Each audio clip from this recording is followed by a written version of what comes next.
You're listening to an AINC original podcast. We believe you don't have to do life without a compass.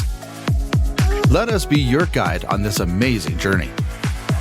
Welcome to Navigating Life with Vision Loss. Hello, and welcome to Navigating Life with Vision Loss.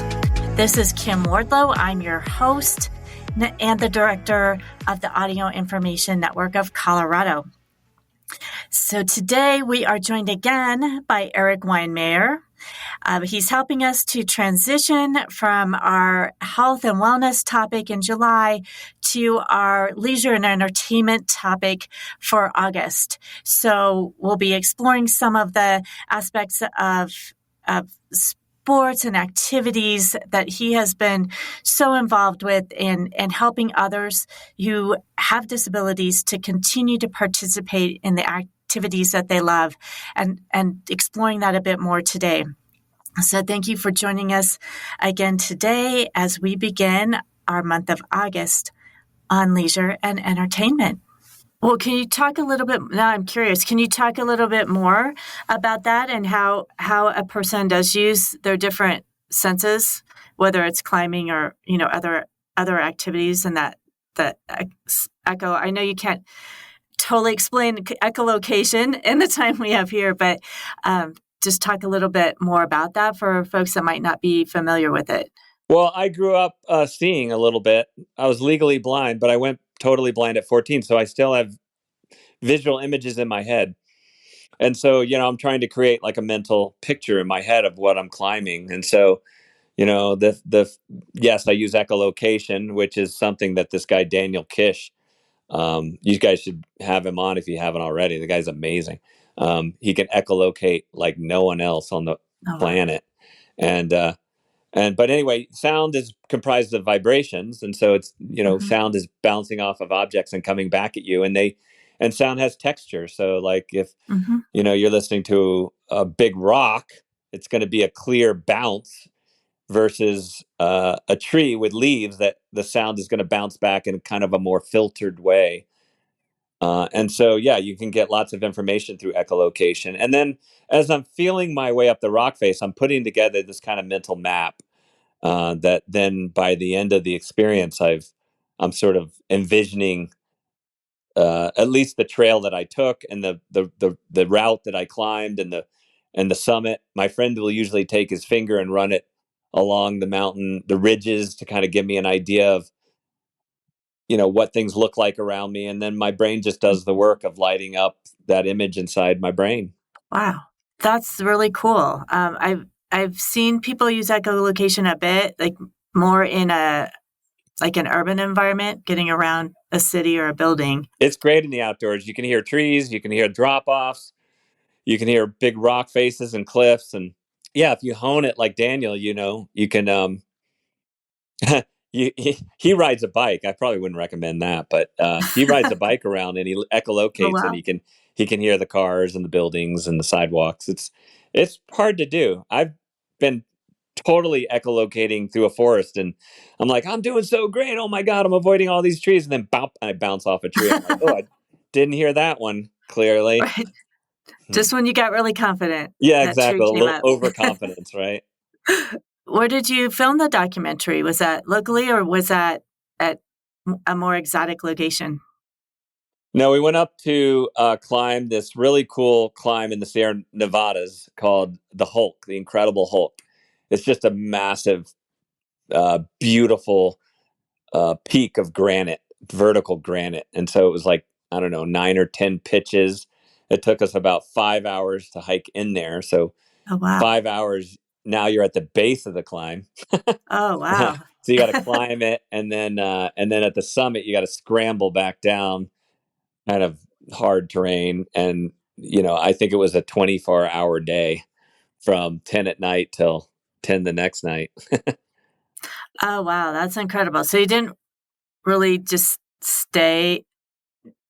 You didn't. No, we didn't hike. We didn't. And things. Yeah, we didn't camp that time because we wanted to do it in one push for the film. But camping is really great too. It's wonderful as a blind person to learn to camp, to learn to set up a tent and roll out your sleeping bag and have a nice time sitting around the campfire. I know some people who are blind who've learned how to light a fire. That's Mm-hmm. really cool. Sorry to be gross, but like even just like learning how to go out into the forest to do number Right. 1 or 2, is quite a challenge sometimes. So yeah, there's lots of learning opportunities there. All part of the adventure. So you did the whole documentary just in that 24-hour period in terms of filming it. Yeah, exactly. And we had this amazing filmmaker, Mikey Schaefer, who actually was one of the camera guys for that film, Free Solo, when Alex Honnold climbed uh, El Capitan without a rope, Mhm. and it won the Oscar. So that was cool to have him. And now we're just audio Yeah. describing it. We're audio describing it, so it'll have audio description along with it in the near future.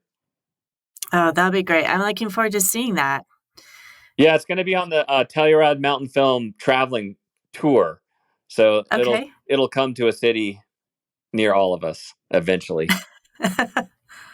Well, we can all be looking out for it then. Yeah. That sounds fun. So are you up to anything else? Are you authoring any more books or starting any more nonprofits, doing anything like that? No barriers is quite enough. As you know, running an organization and trying to support it how best we can, and doing the fundraising and the awareness of trying to bring more people into the community.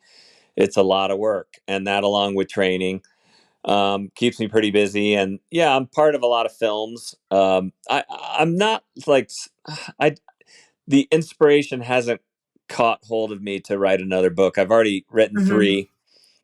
I flirt with the idea, but man, it is hard work to write a book. You got to be committed. You need 10 Yeah. months sitting behind your desk, quit not climbing, not distractions, just sitting and writing. And it's wonderful, but it's 10 months of hard work. And I've done it 3 times. I can't fathom it at this moment. Maybe I might have another book or 2 in me at some point, but I went in April to Ecuador to a good friend's where a good friend of mine lives. His name is Sebastian Carrasco, and he's in a wheelchair. He's a partial quadriplegic, and his friends built a sled. So we get him up to the base of the snow line, and then we put skis on the sled, Mhm. and then someone runs up the mountain and with a rope, and they anchor that rope with a giant metal stake that's called a picket. They pound it into the snow, and now it has created an anchor, and they fix Right. that line. And then he has like a winch on his sled, and he cranks his way up the mountain, Oh, pitch by wow. pitch by pitch. So I went over in April and helped him get to the summit of a 19,500 foot peak called Cotopaxi, and he paraglided off the summit, which was, Oh I hope my I could say, goodness. badass and amazing. And Sebastian Wow. will be at our summit in August showing that film and speaking and doing a Q&A. He's an absolutely amazing human and athlete. And then when I was in Patagonia, we made a beautiful film that's going to be coming out in the next couple months. And so, yeah, like I'm part of a lot of these little film projects and climbing projects ongoing.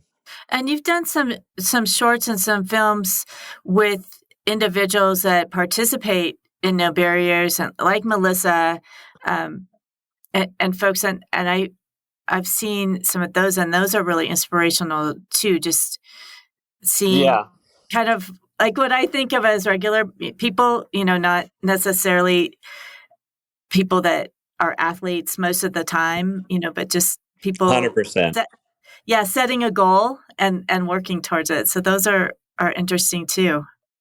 Yeah, I mean, the film that you talked about with Melissa caught massive fire and won tons of film festivals. I mean, Yeah.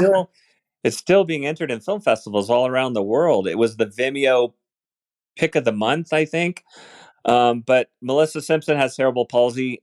She's up in Leadville. It's kind of a tough place for a person with a disability to live because she doesn't drive and her mom's their support system, and it's cold and Mhm. hostile up there. And she spent a lot of time in her room, on technology, but kind of looking out of the window and saying, "Wow, like this is a beautiful world out there. I'd like to access it." And so she took part in some of our programs and got excited, and her pledge was to hike one of those mountains. And so we helped her get a grit freedom chair, which is this really cool chair that it's got these long pegs, and you crank them back and forth. That creates the power for the bike. Anyway, and her with that grit freedom chair, and with a great team around her, she reached the summit of this 13,000-foot peak, and it was a really special um, project with a special team. And Melissa, I thought it taught like a lot about, like, we keep talking nowadays about equity and inclusion, what Mm-hmm. that means. And I thought that film spoke really um, deeply about what that really means, which is so simple. And it's simply this, like, support people in the way they need so that they can reach their own summit. You just got to figure out, how do you support people in the way they need support, not in the ways that they don't need support, but the way they need support, and then figure out how to build a team and some technologies to get them there. And so that people can kind of express the best version of their lives. And then Mm-hmm. we made it, and that film was called From My Window, and that was really it's on Vimeo. And then we made a really nice film the next year about my friend Kara, who Yes. I thought was also a really nice film, because she's got a traumatic brain injury. When she was 5, she was just playing on the ski slope, and a person ran into her, and their ski actually lodged into her brain. And it was a big decision, like, when they rushed her to the emergency room, could you save her? And with this TBI, is she going to be able to have a good life? And it was a struggle for her mom. She wanted, of course, that hope to be alive. Sure. And so, yes, Kara's pretty dramatically affected, but she lives a great life. The film shows her living this awesome life. Um, you know, Dancing at the farmer's market, baking brownies for the fire department in her town, hiking mountains. And in the film that we made, she hiked up to the accident site where she had been hurt at 5 Right. years old, and it was really a special moment. And she's a great character, because she's just a TBI. You kind of lose your filter. Yeah. So we'll think something and say, I can't say that out loud, but I'm But thinking it. she says it. She says it really loudly, and she's like, she'll tear you up. She's hilarious. She is.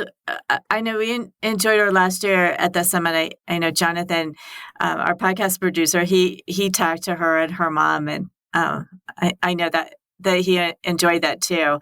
And I had met her mom a few years ago, and her mom was talking to a group of service providers and caregivers about some of the techniques and technologies that she was using for Kara to help her to live her great life.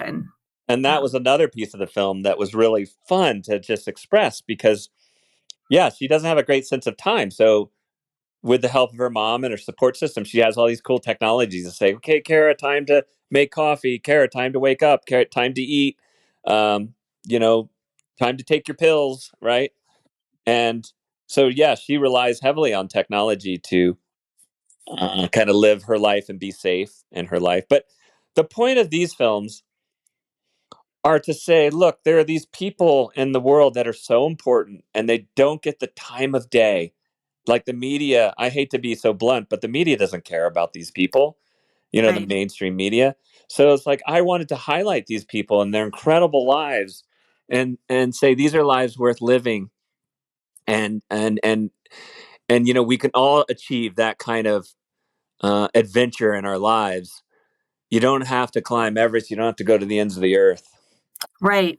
And you also brought up a good point as we look at DEI, that it really needs to be DEIA, diversity, equity, inclusion, and accessibility. Because I know, as I've taken courses and attended different things on that topic, so frequently accessibility gets left out of that, but it's a really important part.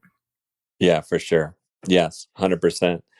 And sometimes it's a little tricky. Like, I'm on my phone right now with the podcast because for some reason, my computer is not talking. It's like totally gone blank. And I can get that fixed, because I'll call up Sure. Ira, and they'll look at the screen and they'll help me fix it. And that'll only take 5 or 10 minutes. But, hey, technology is tricky when you're blind. And I'm no expert on technology. I'd rather be in the outdoors. Yeah. Well, technology is wonderful when it works, and then when Yeah. it doesn't, it just is Yeah. a really big pain. I'll tell you another thing that the outdoors teaches us as blind people is it teaches us how to develop systems. And I think, when you're blind, you have to rely on systems, like I put my things away in the same place. I put my pills away in the same place, and I have things arranged in a certain way, vitamins and things like that. And and we have systems for matching our clothes, right? Like I try to Mhm. stay organized. Whenever I break my systems, I always regret it. Mhm. Yeah. and and so to be blind and be successful, you have to develop systems, and the outdoors help you do that as well. Like a trekking technique, how to navigate, how to use your poles, how to listen to a bell, how to hold a pack, how to navigate through that terrain. When I learned to climb frozen waterfalls, um, I couldn't do it the way a sighted person does it, which is look for the blue, healthy ice to swing into. I Mhm. had to learn to do it in a different way. I had to learn to tap my tools against the ice face and tap the surface of the ice and listen for the sound and feel the Mhm. vibration through the ice. And with the right sound and the right vibration through the ice, I know it's going to be a decent swing. I had to learn how to do that through my ears and through my sense of touch, because the way a sighted person was going to do it wouldn't work for me. And so I think that's such a beautiful way to explore the world and develop systems to be safe and competent and have fun in the world, and and to get out, as we mentioned, with your buddies. Mhm. Do you have advice for folks that they're getting out in the world, how you develop some of those systems, to identify, "Oh, if I had a system, this would be Well, easier." if you're lucky enough to have good friends, you go out and it's trial and error. Like I just had a friend who said I want to learn to ice climb, and he said let's figure it out. And we tried a bunch of things. Like one thing I was scared about was like I was going to swing my tool, and it was going to I'd swing it at my rope and cut my rope in half. So I was like Oh, terrified to right. do that. So we Very stuck a bad. garden hose on the rope so that I couldn't cut the rope. But eventually I Right. let that go because I was like, I know I'm not going to hit the rope now after, Right. 5 years of climbing. But yeah, so we just went out, and it's just common sense, right? It's like you start with like Kyle Maynard with bath towels and packing tape, and you figure it out together. There's no there's no formal class that you have to take to do this. When I learned to paraglide, I solo paraglided, I don't know, for 3 years. I realized that probably wasn't the most sustainable thing as a blind person, so I stopped doing it. But yeah, I mean, so we were just figuring out systems the whole time. Like I'd run into the wind, and then you'd feel the thermals rising up from the ground, which would make your wing dip forward and backwards, and then landing, of course, very important. And Mhm. so, I would have radios around my neck, and they would say 5, 4, 3, 2, 1, flare. That means pull your toggles down and flare your wing and slow yourself down at impact. But if I Uh-huh. didn't have those radios, then I had a bell hanging from my waist, and the bell would thunk the ground through my. I had it on a string hanging from my Oh, okay. waist, Oh, and it would okay. thump the ground, and I would say, "Okay, flare," and so it was all about developing systems, and that's really, really fun. It's kind of an adventure in and of itself. For sure. And then, I have friends who say, hey, let's see how far we can take this. I'm not an expert in blindness, but, I can help you figure things out. We're both smart, You don't need any Right. formal training, right? I mean, like I was walking through the airport, and I asked this guy, I said, excuse me, I hadn't been in DIA at Denver International Airport that much. And I Mhm. was like, where are the bathrooms? I need to use the bathroom. And he showed me, and he goes, hey, but I want you to know, like, notice this. And he was a guy who worked at the airport. He Mhm. was sighted, by the way. He said, you walk on carpet. He goes, but you'll notice that there are these patches where now you're on a hard surface. You're not on a carpet anymore.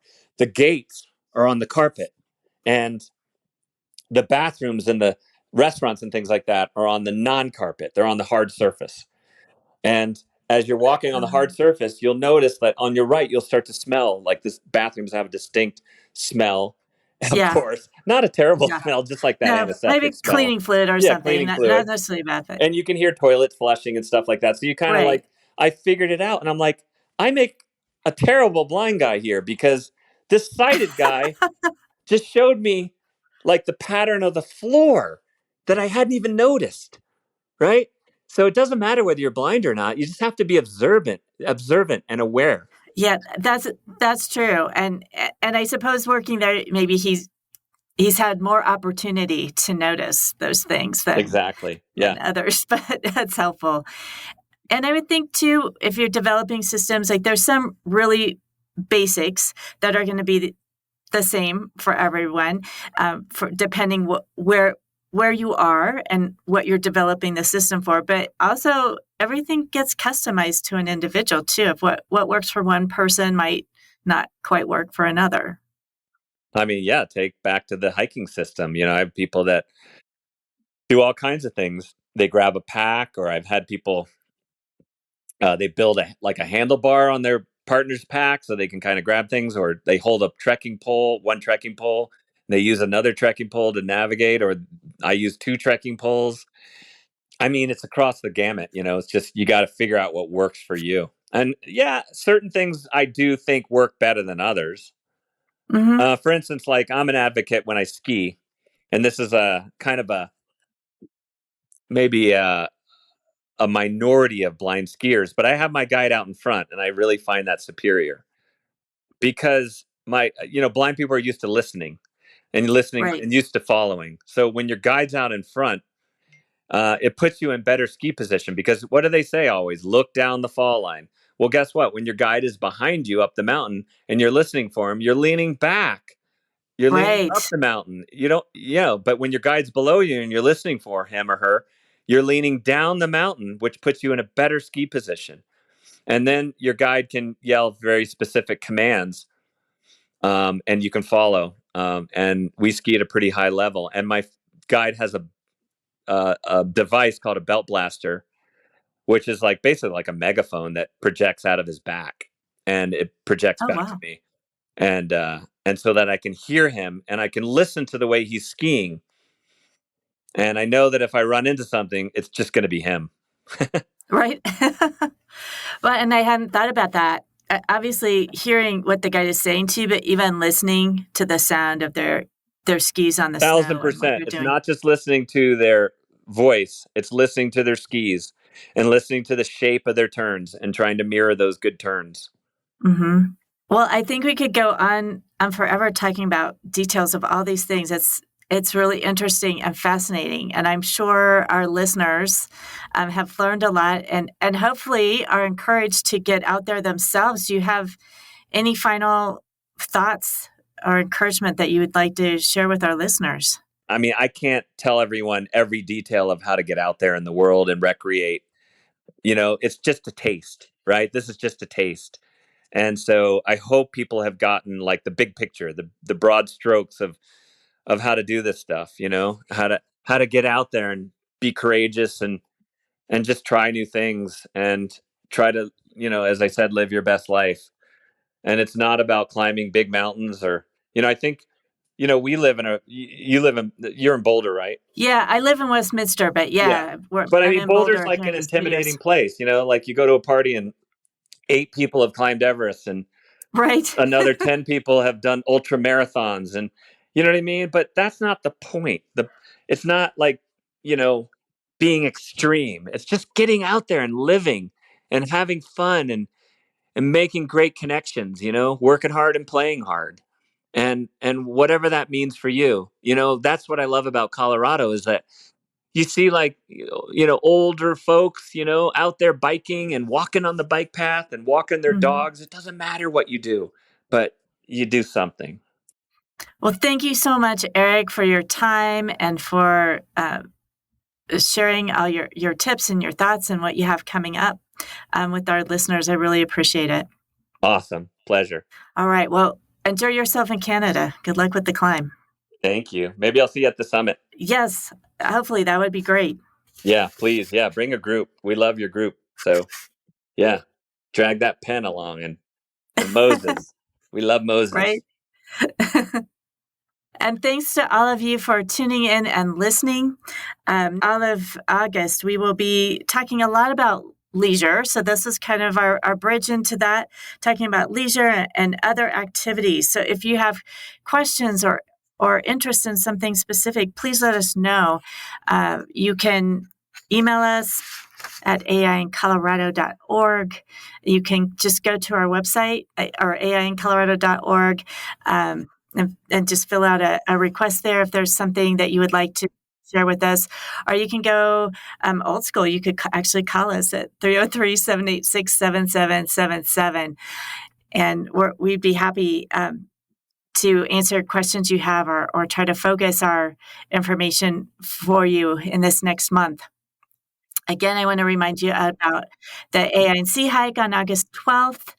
And you can register for that on our website. If you need a sighted guide, we can help provide a volunteer that is trained to do that for you. So don't worry about that if you don't have somebody that's able to come up with you for that. Reach out. And as I mentioned, we do have scholarships available as well. So thanks for tuning in. And we hope this program's helped you to navigate your life with vision loss.